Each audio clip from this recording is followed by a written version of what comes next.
before coming over here, I did a lot of research because I'm not in tech and investment. I'm in advertising, and so I did my research. And looking back this year, it's been an interesting year. There's some companies are thriving, and some companies are facing their own challenges in their journey. So, starting this panel, I'd like to ask all of you all here, because you're all investors and you look into projects. And what have you seen this year? And any project or a startup company you have seen in your business that is so badass in this economic downtrend, but still doing superpower and doing amazing things in China in the past year? Wayne? Sure. So we're early stage VC and typical Series A or before Series A, and average check size around 3 million, 5 million US dollars or equivalent RMBs. So big year for semiconductor. Right? Semiconductor is definitely on the rise, and we'll see maybe a trillion or maybe more than that flowing to the market, and everybody is going after the semiconductor opportunity in China, which is really unique because there isn't such opportunity in the US for semiconductors. And also there is a big wave of pharmaceutical, new drug development, which is a pretty exciting scene. So for the technology, I think in general technology is on the rise for the first time in China. Of course, internet was considered as a technology, but we don't really consider internet as a technology, but more of a kind of medium, kind of a media business model innovations. And in China, we have never taken technology so seriously. And for the first time in history, in terms of investment, in the past, when I started doing VC 15 years ago, our pitch was, okay, we don't invest in technology companies in China. We only invest in business model innovations. So that was the time when we started to see focused media coming up. We started to see e-commerce companies, the rise and the fall of Vankel, JD.com, and so those are the early days. And nowadays, everyone in the market has started to turn to technology investing. I think that's pretty phenomenal in China. All right, thank you. Yes. Eugene? Thank you. First, I need to say a couple of words who we are, because we are not exactly the investment company. So, Skolkovo Innovation Center is, to put it in one sentence, we are Zhongguancun of Russia. Nice. The Zhongguancun of Russia. We have no relationship to Zhongguancun per se. They are our partners, of course. But what I was to say is that we are the biggest national level science park, which helps startups to grow. Nice. But we are younger than Zhongguancun. Zhongguancun is about 30 years old already now, but we are about 10 years old. But this year was also very good for us. The number of new companies who were born in our science park or joined our science park grew like 15% this year. Altogether, the revenue grew up to $3 billion of all those startups and innovative companies. And one important thing of our science park, actually kind of opposite to your ideas, we have started from the idea that we don't support business model startups. Because our assumption was that business model can be copied very fast. From the very beginning, we started to support only deep tech. To get innovative company in our science park and get financial support from us, the company goes through very rigorous screening by scientists. Some of them are even Nobel Prize laureates. So only startups who have really deep tech inside could become our members. It's back in Russia. But if we talk about those who are coming to China, who are successful, who are not successful, what I've seen through the last couple of years is that, again, it's only startups who have some kind of physics formula or new chemistry molecular or deep algorithm, mathematical algorithm could be successful in China market. Cannot be just business model, because China is better in business models than any other country.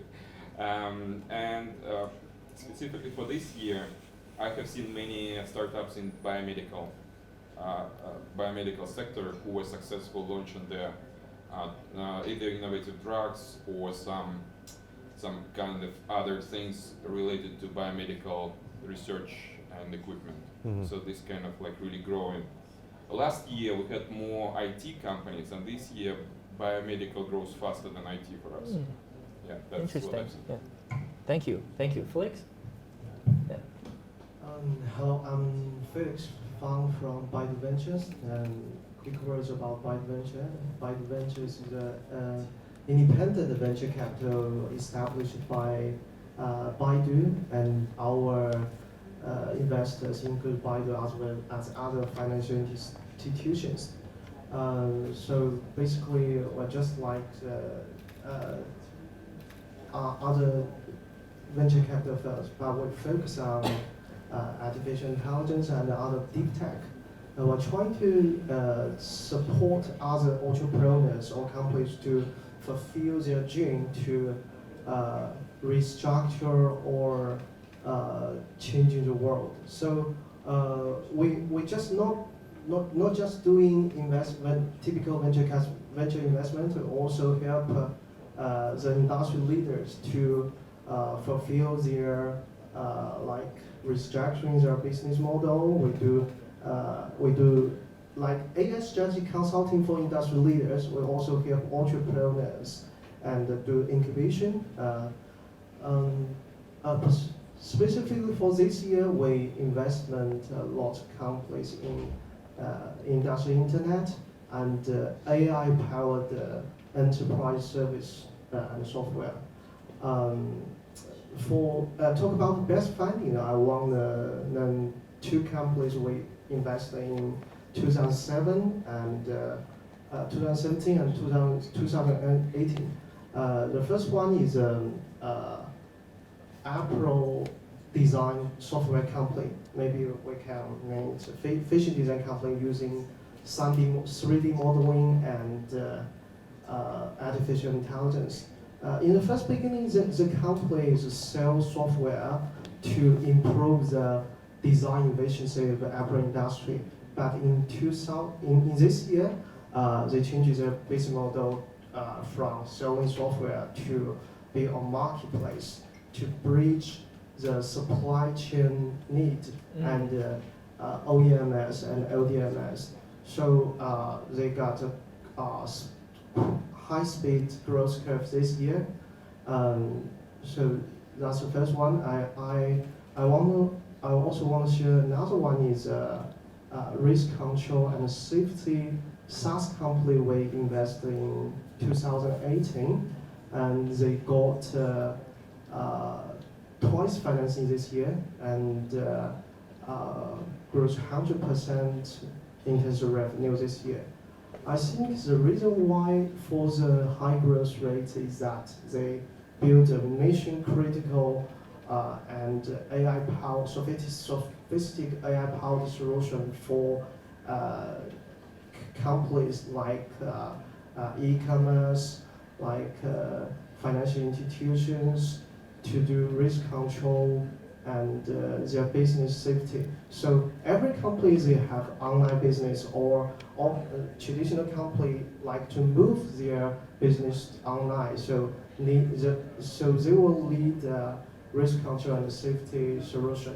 So the company got a high-speed growth rate and two financing this year. I think by now these are two amazing things we found this year. Thank you very much. Now, following on that, you mentioned the industry has shifted from 2017, 18 to this year. I heard pharmaceutical and biotech. And now, where do you think that the next game-changing surprise is going to come from in upcoming season? Upcoming season or next year, we will. I think we will focus more on traditional industry and trying to find out how, like artificial intelligence or other technology can rebuild the business model or efficiency model of traditional industry. And I think these two things may be very essential. The first one is highly productization. So if you give a company or your customer or highly productization solution, this can be scaled up with low cost. And the second thing I want to mention is mission critical. You build something or build some solution must be very important or essential for the business growth and the efficiency and the daily work. And this can be get their price or the commission for this. It's very difficult to answer the question what's going to be surprising thing. Take a guess. Because it's kind of like, you know, black swan Right. theory. Yeah. If you know what is going to be black swan, it's already not the black swan, right? Like it's a black swan. So from our side, we see that what we have this year will continue to grow. We'll continue to grow AI, big data, biomedical, and so on. But maybe not next year, but what we are waiting for eagerly, it's quantum computing.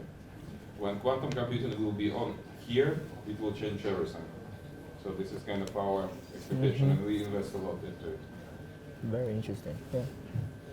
Right. So for us, we think our bet is on enterprise and technology. Okay. So, but in general, we think 2020 is going to be a slow year anyway, and. But for like China has we have never really experienced an opportunity in enterprise and technology in the past, so it's the first time in history. So we'll see. All right. Thank you. Now, since Wayne, as you mentioned that next year might be slower, and a lot Chinese investors lately have been looking at projects overseas, and a lot of entrepreneurs have been taking their steps overseas. We see them in India and Africa, in Latin America. What do you guys think? Do you think that this might be a long-term trend that's going to last for a while? And do you have any thoughts or have seen anything interesting in this topic? Okay, I'll start. So it's like when U.S. VC started to invest in China in like mid-90s or late 90s, and it's pretty much similar for Chinese VCs to start investing in India, Indonesia, Africa, the next 2 billion population. And so speaking from a consumer opportunity perspective, then we do think so. We think Africa, Indonesia, India, all those are the largest consumer markets for the next step. And but it was challenging for Chinese VCs is it's like late 90s for US VCs when they started to consider internationalization. So when Lightspeed started to set up their arm in Israel, Matrix started to set up their arm in India, and it's the first time for Chinese VCs to become international. So that's something I would imagine which could be pretty challenging. And but for a lot of others, I guess, for example, for us, we don't really have this mandate to go overseas. Our focus is still China. And if you consider this, think about this kind of $3 trillion economy still growing like even 5%, right, 4%. It's still kind of double the speed of U.S. economy. And if you look at the technology space, and which is probably grows at 30% a year. So, well, there's still big enough market for us to invest. So. I guess it just depends on the mandate from the LPs and the strength of the GPs. And some GPs are, for example, if they're more international, a lot of GPs are actually Singaporean team and China team, then they can naturally do this. Yeah, thank you. Well, unfortunately, we see now globally the trend towards more closing the borders rather than opening the borders. US has started this trend, and other countries followed. So, and it's, in our opinion, it's not going to change soon. It's going to be long-term trend. but of course, like still, there are a lot of markets, like you mentioned, like Africa, Middle East, and so on, who are gonna grow. Yeah, there is a huge market in China, but it's already huge. You need to have like huge finances to play this game in China. But let's say if you are looking for their investments at lower checks, like smaller checks, maybe those regions would be good, because then you have this big leverage with smaller investments to the higher exits. If you invest there and bring them to China, for example, or if you're able to bring them to United States, it's also good. So I mean, the point is that it's kind of looks a really good strategy to take technology somewhere in those markets at the cheaper price than in US, because right now to invest in the good startup in US is very expensive. To invest in the good startup in China, it's even more expensive. So, but to invest into startups still in Israel, in Russia, for example, is really undervalued in many situations. So you can come to those markets with the lower price tag, take those technology, localize their entity into Cyprus or United States or even to China, and do then a strategic exit or even drive them to IPO. You can bring the whole management team to other countries, and it will give you much better ROI. All right, thank you. For us, we are an active early stage investor in US in the past 2 years, but unfortunately right now we might face some difficulties doing investment, especially big tech investment in US. So we are now trying to pay a little attention to the emerging market, but we are not a pioneer in the emerging market, because just like one sees in the first beginning, in the past in China we do investment, we're trying to find Jingdong, trying to find Ali. They all like business model innovation. I think in the past like 2 or 3 years, Chinese VC go overseas to do investments. They are seeking business model innovation things like India Alipay, India Alipay or Jingdong, like those VCs. But I think in 2020, these kind of things maybe change a little. We will try to find something like SenseTime, a big data company or software company in the emerging market. All right. Thank you. Eugene, I have a question for you. And here's my question. I personally have never been to Russia, but yeah, well, hopefully next year I make some time. But I've met a lot of innovators and startup founders that's from Russia. And the question I want to ask you about is China used to be widely compared with Russia. There you go. Because of the similar economic conditions and policy. And what about Russia this time? Where any significant changes on the Russia startup scene in 2019? And you mentioned earlier that you guys, you mentioned earlier you guys don't really look into models, but then just tech. And anything specific that is powerful that you think is worthy to share with us? To describe Russia in a couple of sentences is very difficult because Russia definitely, yeah. But definitely, historically speaking, like in 90s, we had really difficult 90s, and we had really good 00s, so to speak, like from 2000 and onwards. And basically, through the last, let's say, 10 years, startup ecosystem and the innovative ecosystem is really thriving and flourishing in Russia. The thing is that sometimes people think about Russia as a huge country because you look at the map and you see the huge country over there. But in reality, it's all empty. So Russia is technically a small country. It's like 150 million people, which is the same like DDD, like Beijing, Tianjin area.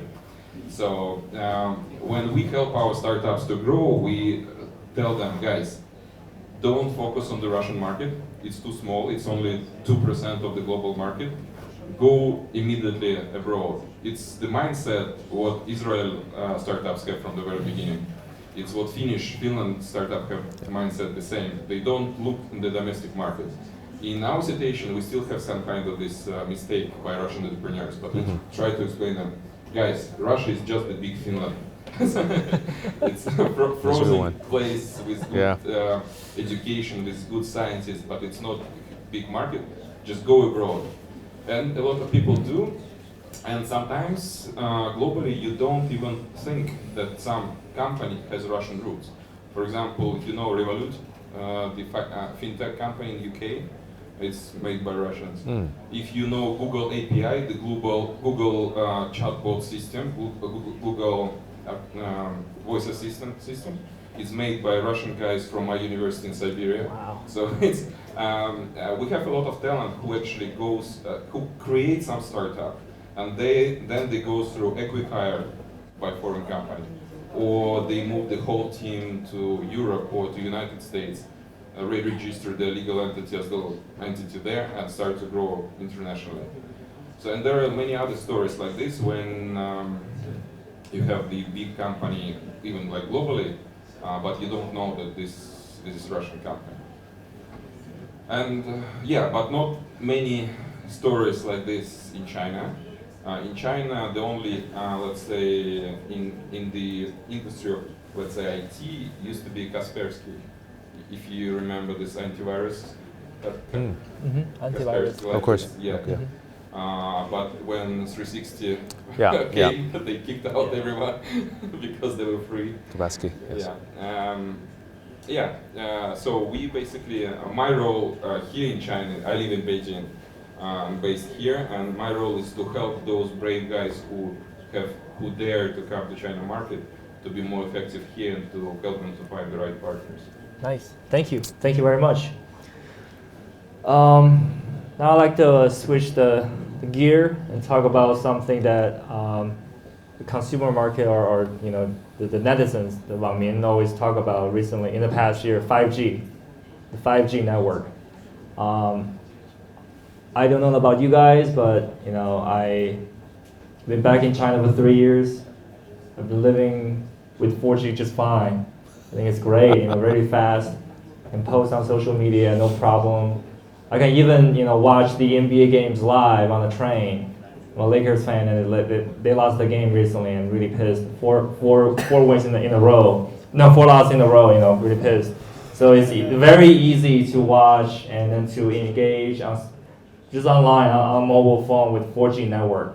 Yeah. But still, 5G is vital. It's important. And what shall we expect from it? And from your angle, especially, you mentioned about quantum computing in the future.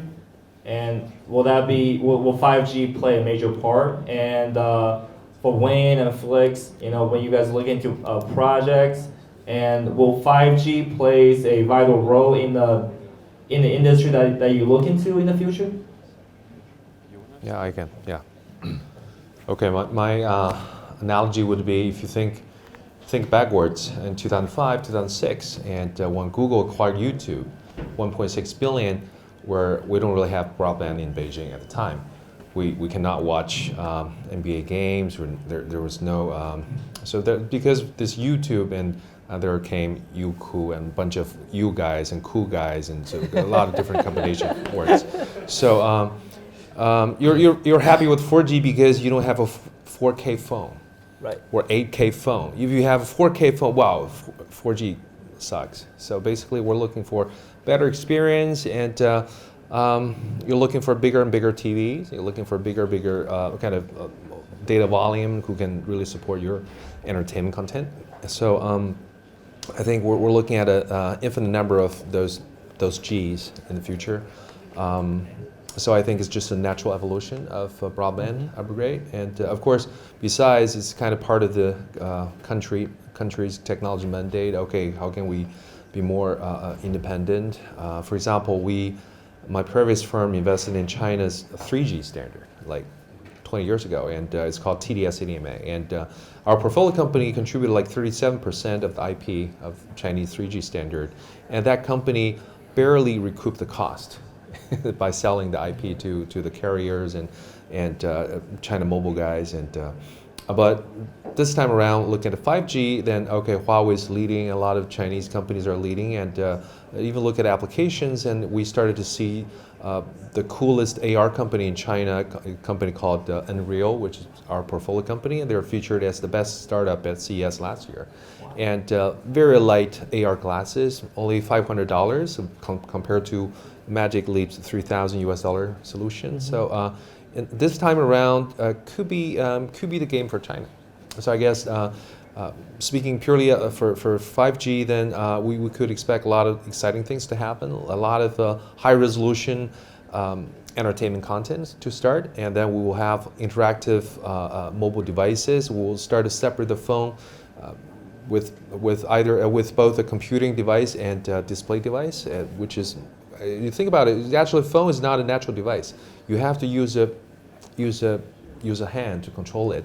If you think of the glass is a natural device, right? You don't use any part of your body to control this glass. It's there. So think about natural gesture control. Then the device is still very premature in terms of technology evolution. So I think there's a lot to expect, starting from 5G, maybe 10G. So I guess that kind of kept us busy all the time. All right, thank you. Before joining Skolco Innovation Center, I used to work in telecom for 10 years. And what we have seen through all this evolution between 2G, 3G, 4G, that we see a lot of excitement before launching of the new wave of technology. And then 2 or 3 years justifying why we did it for the telecom. So the huge investments to upgrade of the network, base stations, and so on. And with 5G probably we're gonna have the same feeling, like now everybody is excited, then a lot of investment, and then everybody would be waiting, okay, so what we do now with this? But there are two things. One thing is user experience. And in my opinion, that us as normal users, we will not see the benefits of 5G in another 1 or 2 years at least, maybe 3 years. Unless those glasses or other devices will be on the market, right, or maybe we'll have holograph phones and so on. Then it makes sense, but it's not going to be next year. But what makes sense next year is IoT. Because with 4G, you cannot make smart road. When cars on the road communicate to each other in the real time. With 4G, you cannot do it technically. With 5G, you can. So our expectation is that 5G at the beginning will be driven not by consumer market, but by corporate market and the government market, because it would require a lot of government investments, a lot of government support in order to, if you want to equip the whole road or roads of the city like Beijing or even middle-sized city in China, it's huge investments. It cannot be done only by China Mobile, China Telecom, or Unicom. It must be huge investment by the government. So government, together with big corporations, they can make real use of 5G. That's true. So this is going to be the first driver, and then consumer part will come next. It's the same in any other countries, not only China. Like in Russia, also our territory of our innovation center is the first area which got the 5G license a few years ago. So we are the testing ground for all 5G technologies in Russia. And in the same time, we are the testing field for the all autonomous driving in Russia. So you see, it comes together, 5G with autonomous driving. So that's how it makes sense. So we're not testing mobile phones, we're testing IoT things. Thank you. That's true. In my daily life, I think 4G is enough. So I think for entrepreneurs or innovators, if they want to enter into this area, they might have to find out two scenario. Maybe they can enhance customer experience. Maybe they can solve some two industry pain points. I want to share. I got a friend. He planned to open a 5G restaurant in Santor. They want to give their customer that kind of experience. When the customer sits in the restaurant located in center, they can enjoy the sight view of Alpines or snow mountain of Tibet. And this might be a point I can enhance the customer experience. And another thing I think is very right is IoT. I think real time and the remote predictive maintenance for some machines or assets, maybe transmission speed is very vital and essential for them to get real-time feedback. So 5G may be useful for this kind of scenario. All right. Thank you. And here comes a relevant question towards our daily lives. Is we're here to say, dare to innovate, and this question is not really tech related. It's more about KOL and the advertising market. So this year we know there are a couple of online marketing phenomena. We know that Li Ziqi's YouTube account has been trending overseas, and we know that Wei and Li Jiaqi 卖它, right? Oh my God, 买它. This thing has also been trending in China. So to me, when I see this, it's also something very innovative. Because when I got back to China back in 2016, I started using Taobao, and it was wow, there was already people live broadcasting and selling their products. So my question is, even though I know that you guys don't really look into this segment, but have you guys carried a conversation with your partners or friends in business and discussed about this wave of a phenomena? Do you think that there will be more MCNs and investment firms being invested in the future? And how or what's your take on this effect on Chinese marketing advertising industry? Because to me this has shifted so much. And to Eugene, even you can bring in more opinion, because what's it like in Russia right now? How you see any similarity or difference? I'm very curious to hear your thoughts on that. Okay. My point of view, and this, I think this topic is also can relate to technology. Because I invested a company this year. They can automatically write paper, automated using artificial intelligence. So this kind of technology like NLG or GAN, they can help the writer to, I think, improve their productivity, especially in the marketing scenario. I think one of the biggest marketing company like Adobe. Adobe started from a content produce tool in the first beginning. So we're also trying to find some technology they can automatically produce whatever paper content or picture content or video content. So I think this might be a revolution for advertising and marketing area. Thank you. Well, it's almost nothing to say about Russia in this context. And even more, I would say there is any other country could compare to China in this point. China is really unique with this phenomena, and the reason why, we always discuss it, why other countries don't do it, or cannot do it, or can they? China is the first country which created almost, first of all, cashless society, because you have WeChat, Alipay, Yeah. and everybody, like 99% of people are already in there. On the Taobao or other like Douyin and so on, like platforms, the conversion process from watching to buying is very simple. 1, 2, maximum 3 steps. If you watch KOL on YouTube in the United States, if you have a review, oh, this is nice phone, blah, blah, blah, go to the comments, there is the link to the shop. And you have to scroll down to comment, go to the shop, Right. you switch to Amazon, then you have to enter your credit card, and blah, blah, blah, blah, blah, blah, and you are lost. As a customer, you are lost on the 4th or 5th step. Other countries could follow China model when they will have all those the same ecosystem like China has. Otherwise, it's not going to work anywhere except China. And other countries actually moving towards this direction, slowly but moving. And from, let's say, futuristic point of view, in my personal opinion, it's going to be the future of our jobs. Because another thing what we're discussing all the time is what we're going to do when robots will make everything and when AI will substitute office workers.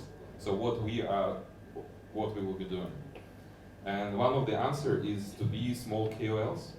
Like, I don't know, if I like, as I say, you like basketball, and I don't know, maybe you like basketball and tea, and you make small brand based on basketball and tea, and all your friends who also like basketball and tea will buy from you. So this is probably going to be kind of, and those micro influencers will be everyone and everywhere. So this small group. So that's going to be probably the only possible future to keep people busy and make money. Yeah. Thank you. Thanks. So for me, I think it's just there's a TV shopping for every generation, right? Right. This is a TV shopping for this generation, and in the last generation, there's my grandma would just sit there and watch the TV till midnight and buy stupid things, and today's like oh my God, buy my ta, and so you buy stupid things, and so I think just similar. People buy things and out of impulse and out of different interaction, and so what technology can do is we keep providing different technology platforms to different generation. But also interesting to observe is if you look at people who were born in 60s and 70s, and people are more loyal to a certain brand. You're loyal to P&G, and then you're buying things from P&G from all different various channels. You buy P&G from offline retail store, and also buy P&G from JD.com. And for people who are born in 80s, and people tend to buy kind of identical things from just one channel. I buy everything from my colleague. He bought everything from JD.com, only JD.com, because it's convenient. So he said, whatever JD sells, I just buy from JD, and other than JD, I don't buy. So they're more loyal to this channel. But for this generation, people who are born 90s or even younger, they're probably more loyal to the scenario. So when they're doing their daily makeup, and they think about what I need for the dress role, and I think they buy from their inspiration come from that scenario. So that's kind of differentiates different generations in terms of their retail pattern, and I think that's why retail has always been the biggest investment sector for all the major investors. I guess that just keep going. Yeah. All right. Thank you very much. Very insightful. And that comes to the last question before we get into the Q&A. And the last question is very simple. It's 2020 in how many? I'm not good at math. 3 or 4 days. Another new year, and we always get excited about New Year, and we always make the resolution. How many of y'all have made your resolution yet? Make a list and then don't make it. There's new hope, new ideas. So opportunities waiting. Just wanna invite you to summarize what you expect to see in 2020 in one sentence. So I guess for everyone in the technology space, I think everyone will just keep prospering. Prospering. Nice. In our case, we have to make resolutions for 2 years, 2020 and 2021, because Russia and China have signed, Putin and Xi Jinping have signed cooperation agreement of it's going to be year of innovations of China in Russia, and then the next year Russia to China, or other way around. okay. I don't Nice. remember. Yeah. Yeah. So basically, we have 2 bilateral years of innovation between Okay. our 2 countries, and we have about 800 events planned. Wow. So, Wow. so it's very simple to make reservation. We kind of have to do it. Well, as a VC investor, especially in technology field, I hope to see more technology innovators with more industry insights next year. Hi everyone, my name is Nina, and I work for a autonomous drone software startup. And one thing that's unique about my startup is that it's open source. And I kind of want to know what you think about the open source future and the business model, and would you be interested in such initiative? And and about the open source community in China, the open source ecosystem in China.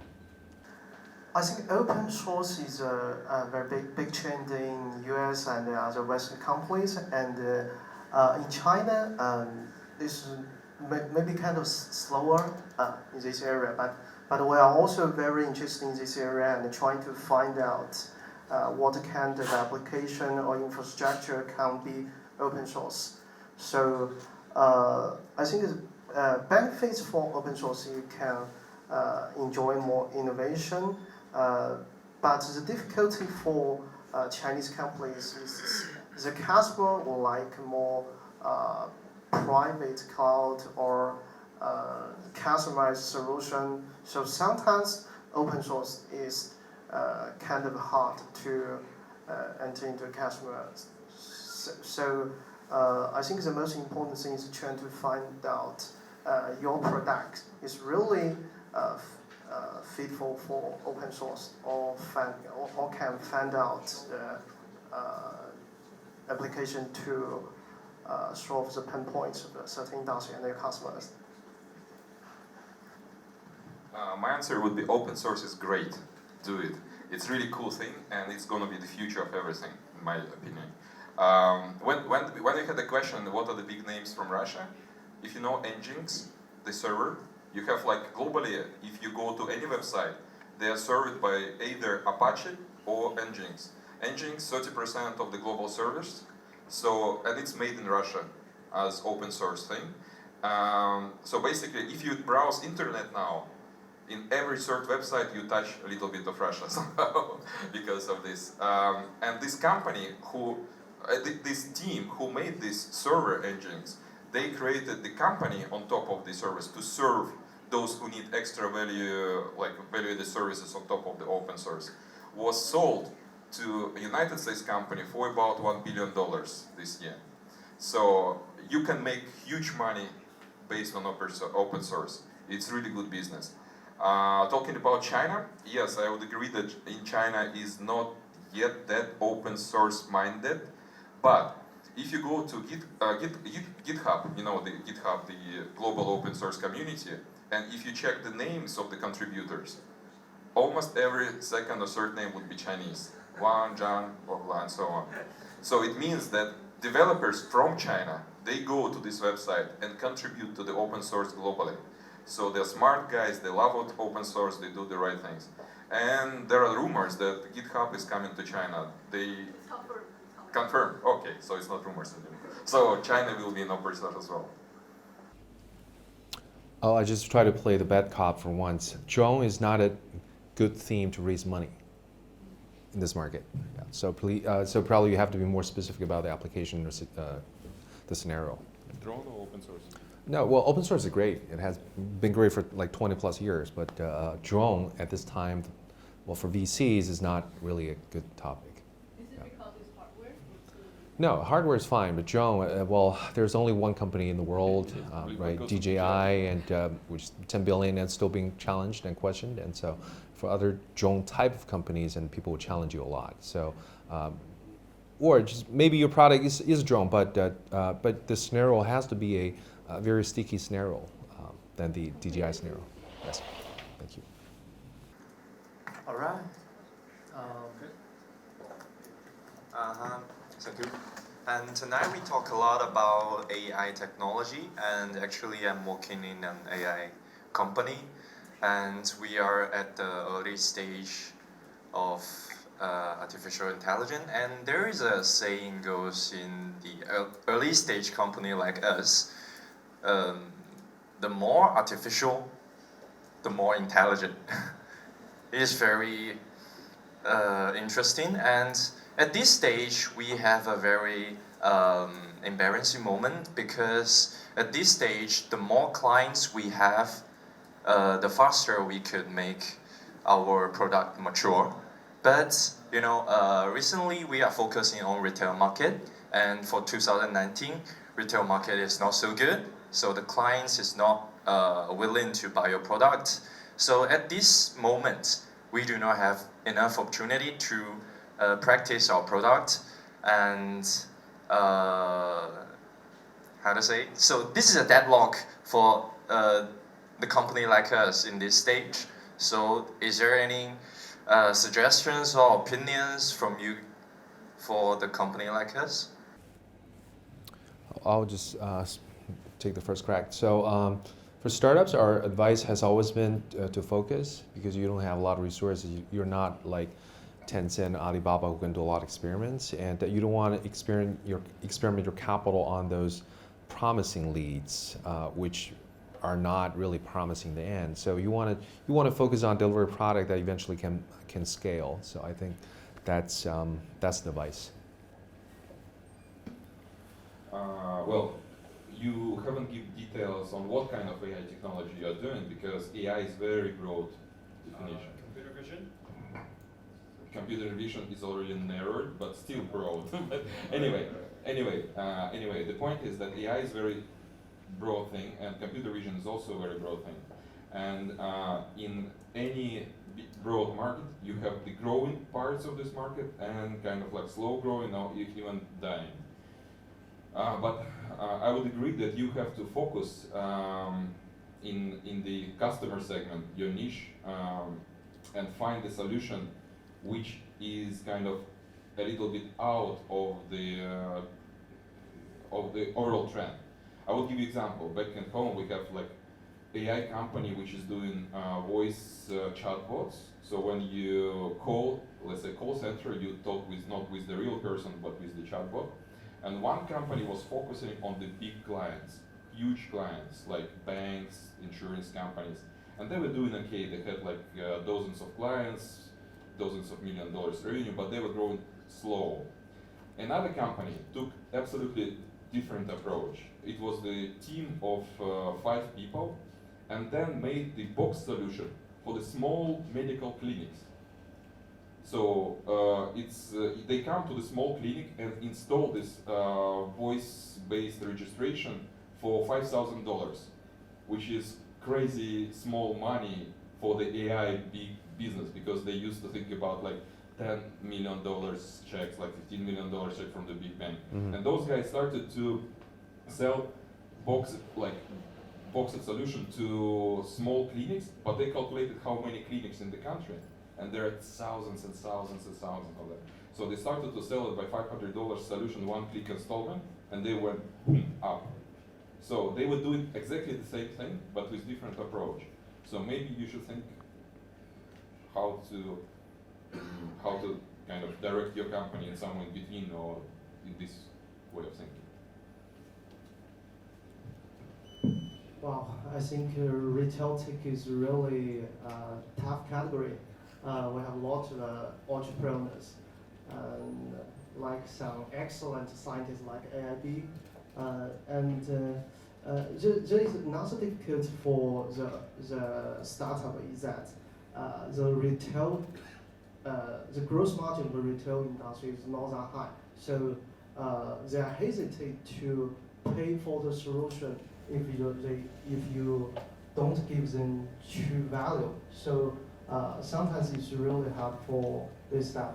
But while lots of scientists and startups, they focus on computer vision into this category. And my advice might be you should find some little things that can truly take value for your customer and start with maybe a late point, but not just a big thing, sell big thing for your customer, and start from this maybe a good entry point. Thank you. Anyone? Oh, there we go. Coming. Hello there. There we go. Hello everyone. My name is Valerie and I'm also from Russia, as Eugene. So I work in Beijing for Science Park as well. My question is mostly for Eugene because what we are doing is basically very similar. But if you guys also have answer for my question, you are welcome to answer. So for Eugene, just wondering what are the major problems that you have faced during bringing those Russian startups to China, or any foreign startups if you dealt with, not just Russian, but maybe other international companies, and bringing them to Chinese market, where you can list me, I don't know, like 1 or 2 major problems that you see could be a potential threat for them to develop here. Thank you.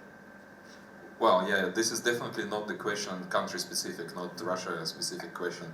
It could be applied to any other foreign startup coming to China. And basically the general answer is, of course, you have this language issues, you have this culture challenges and differences and so on. But from the technical and operational point of view, the biggest challenge that founders in other countries, they don't expect how different China is in terms of technology. For example, if I have startup in Moscow, or if I have startup in Berlin or in New York, and my product is doing well, and I collect money through the credit cards from the customers, and then I have an idea, come to China. Hello, there is no credit cards here. You have WeChat, you have Alipay.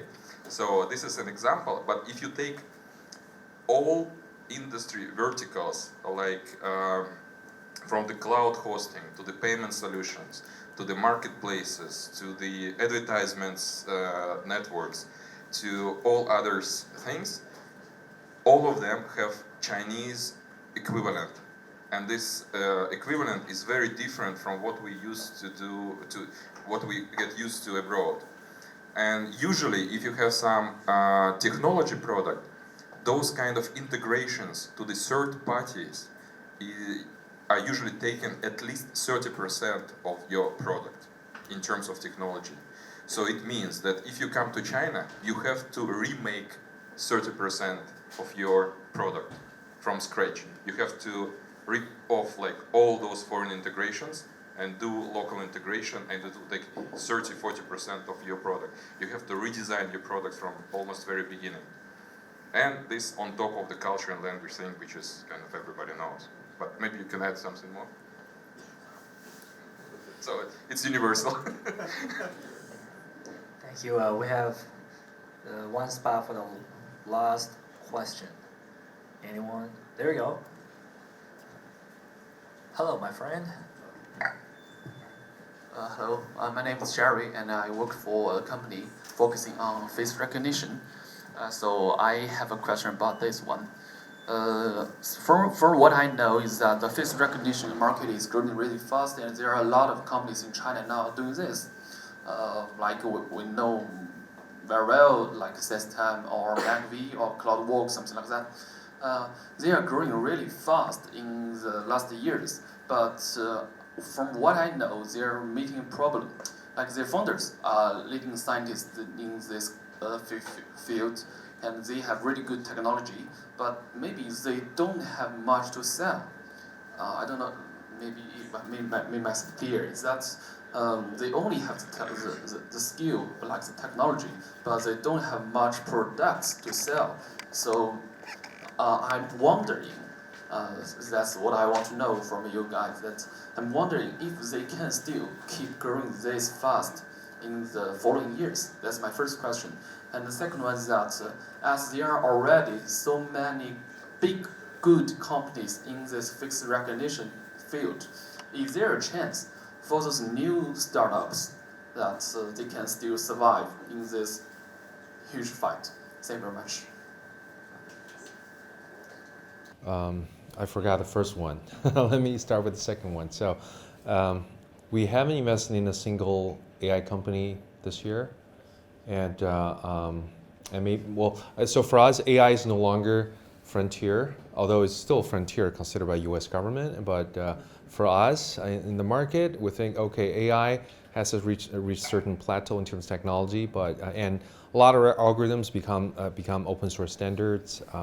And you can just use different learning mechanism framework to develop your application. And so when we look at an AI startup, we tend to look at the business nature of the startup. So if you look at people like SenseTime or MacV, those companies were almost 10-year-old or even older companies. And MacV started roughly 2011, 2012, I guess. And their only solution was to go out to offer solutions to other industries where they don't really, because they're more like technology play and technology enabling. And but nowadays, I think Baidu also has a lot of good examples of applying AI to different verticals. So when we talk about business services or retail technologies, then we'll ask, okay, what problems are you trying to solve? Are you applying AI to diagnosis, or you're applying AI to drug discovery, or you're applying AI to in your case, facial recognition, then okay, how you're going to apply that in terms of retail or education. So we'll look at very specific scenarios and do simple math. So I guess there's still a lot of opportunities out there leveraging AI. I guess everybody will have to use AI. If you're not using AI, then there must be something wrong, right? So even when we look at other generic business opportunities. So so my take is yes, there are still substantial opportunities out there, but just not by pure scientists. You have to have a team combination of both scientists and business leaders. If you're a scientist, then we'll ask a lot of business questions. If you're business leaders, then we'll ask a lot of technology questions, so the same. So I guess that's for us.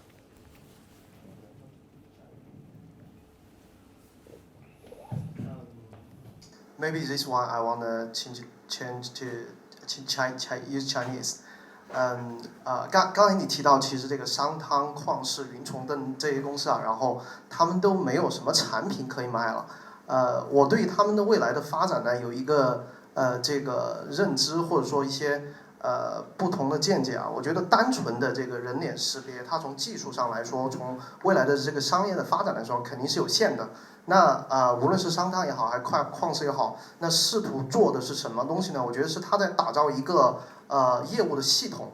那这东西刚才我也提到 mission critical， 它是否可以成为这个反恐、刑侦、技侦、网安等等各种领域的一个 mission critical 的核心业务系统？那如果要成为这样一种东西呢，它可能对于技术上的挑战和要求是说，比如在千路万路摄像头，更多的数据融合，把一些各种警种的数据、这个摄像头的数据以及 NLP 的解析能力，把其他的一些技术，除了 CV 以外的技术，比如说 NLP 的这个语义的解析能力，然后三维重建的能力，以及其他的一些数据融合的能力融合起来，然后同时呢，把其他的一些数据融合起来。那在这样的情况下，在真正的这个执法的闭环，在这个反恐情报等等这些闭环，能够做出一些更大的一些这个框架和体系出来，这可能是他们未来这个发展的方向吧。那其实拿百度的做的这个无人驾驶来举例的话，它本身它也不是一个单一的技术，